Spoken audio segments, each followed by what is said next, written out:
Hello everyone, how are you? Here to let you know what matches happened on Monday Night Raw, the last Raw of 2021 for the month of November. 7 matches happened. On top of the matches that really wasn't exciting to watch. The Mysterios took on Cedric Alexander and Shelton Benjamin of the Hurt Business. Bell rings. Mysterios do a couple of Hurricanranas, double 619s, and then Dominic hit the Frog Splash on Cedric Alexander for the 1-2-3. Match over. That was pathetic. Like, the Hurt Business. These guys in 2021, middle of 2021, they were a dominant faction on Monday Night Raw. Now look at them. They're losing within like 2 minutes to the Mysterios. It's a slap in the face of how great the Hurt Business is. Like, Shelton and Cedric had an amazing rivalry with the New Day over the Raw Tag Team titles. Now, the heck what's happening to them?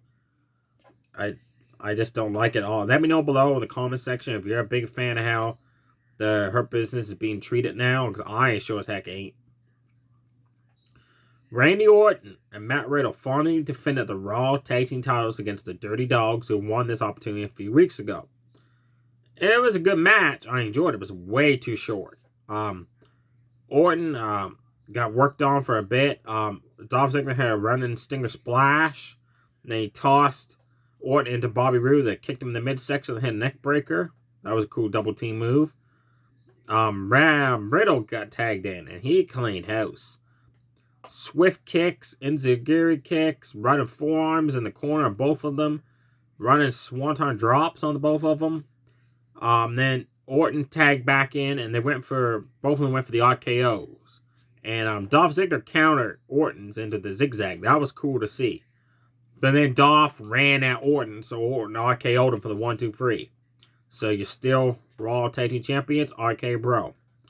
Damian Priest defended his United States Championship against Apollo Crews one-on-one with Double Kai at ringside. All match, that guy kept getting involved, which took away from the match, so that's why I didn't like it. Finally, the referee sent him to the back. Now, I love this. That referee, oh my god. He started getting right jiggy-riggy with it. Dancing and got the dance stomp going, and he's just like, oh yeah, you're gone. That was cool. Reminded me like Ernest the Cat Miller and WCW and Teddy Long when they dance. That was pretty funny. As Apollo Crews wasn't happy that his guy got sent to the back, Damian Priest got back of the ring, went berserker mode, choke slammed Apollo outside the ring apron into the ring, and hit the Day of Reckoning for the 1-2-3. Short match, nothing really exciting happened except for that funny referee dance move he did, the way he did it. The Alpha Academy took on the Street Profits.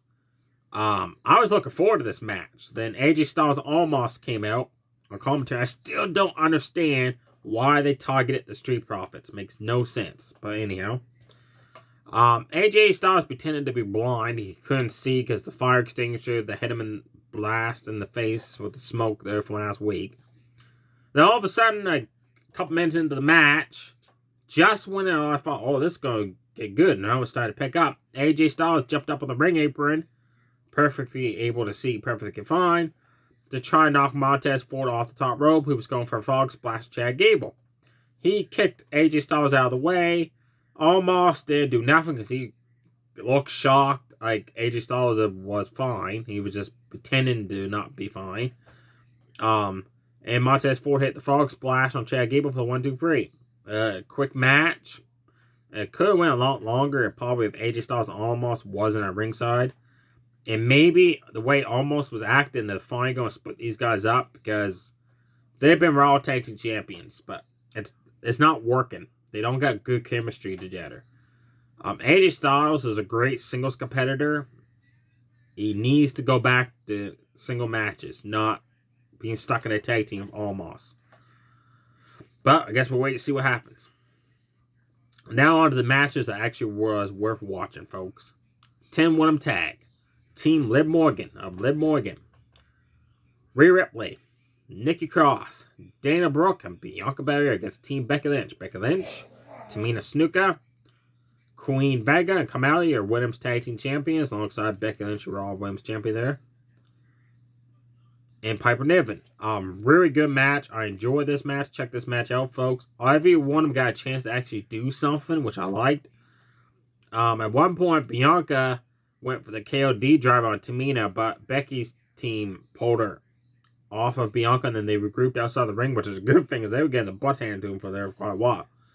Rhea Ripley just had fun beating up Carmella, so Carmella got mad, and she friggin' kicked the back of Rhea's leg, and that had to hurt, and then she hauled off and kicked her right in the face. So come out of that show, you don't mess with her. Vega did a cool looking move to the outside of the ring, or it was Carmella, one of the two, I can't remember. Sorry there. Nikki Cross got worked on quite a lot, folks. That was the only disappointing thing. She was the one that got isolated. Piper Niven just destroyed her. Carmella had a way with her. Becky Lynch got in and hit 2 running leg drops. Back to back, she went for the third one. Nikki got out of the way, went to tag out, but Carmella stopped it. And Vega got in. She had her way with Nikki for a while. And then Carmella tagged back in. Nikki gave a jaw breaker to her to finally tag out.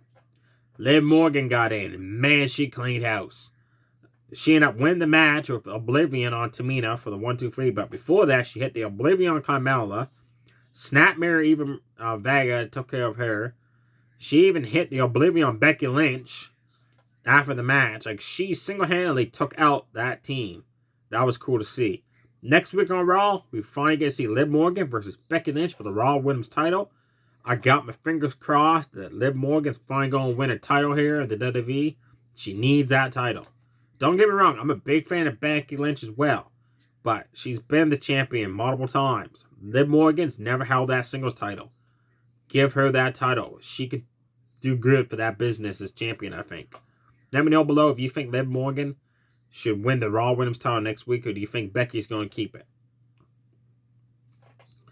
Seth Rollins and Finn Balor. This match started off Monday Night Raw. This match came about when last week we were supposed to have the match where Seth Rollins attacked Balor before the bell, so the match never took place. Well, this week Finn Balor got some payback. Before the match, he just friggin' drilled Seth Rollins right in the face of the steel steps. Friggin' ran like halfway across the ring and clotheslined him over the barricade, and he had so much momentum to go. He went over with him as well. Smashed his face across the announce table. Got him in the ring. He went for the coup de grace. Seth Rollins countered it, hit the superplex into the Falcon Arrow. Finally, the referee rings the bell.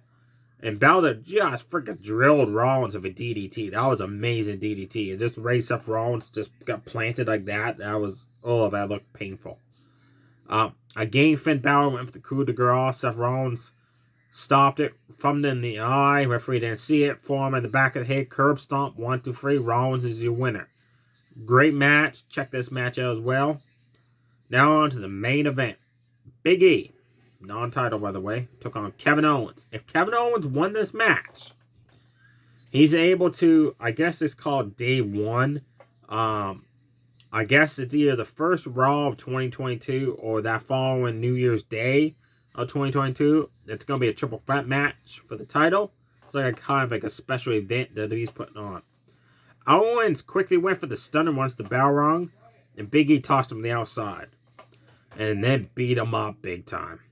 Until Owens targeted a leg of Big E, then he started working on it, chop blocks, kept stomping on it, got a hold of it, and twisted that thing like a pretzel. Big E got up, started firing off some shots, and those punches just rocked Owens. Owens had to regroup outside the ring. Then Seth Rollins, who was on commentary, Owens said, you know what, I'm just going to smoke you one. Just smoked him. That was awesome. Big E got him back in the ring. Again, Owens went for the stunner. Big E countered it, hit multiple belly-to-belly suplexes. Again, Owens went outside the ring to regroup, and Big E ran at him. Owens freaking DDT'd him on the steps. Owens got Big E in the corner there, and started doing those chops like Ric Flair used to do. He had a superplex. Big E then started hitting some body shots on Kevin Owens, hit more belly-to-belly suplexes, and that run-in splash he does when he goes across both rings. So kind of like when The Rock used to do the people's elbow. Again, Owens could not get Big E down for a 3 count, keep him down, rolled outside the ring again. Now this was cool. And again, he went over to Seth Rollins and he decked him one.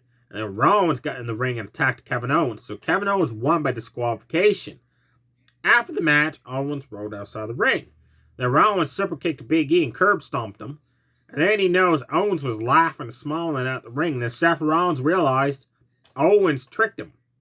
That's why Owens twice went after Seth Rollins outside the ring.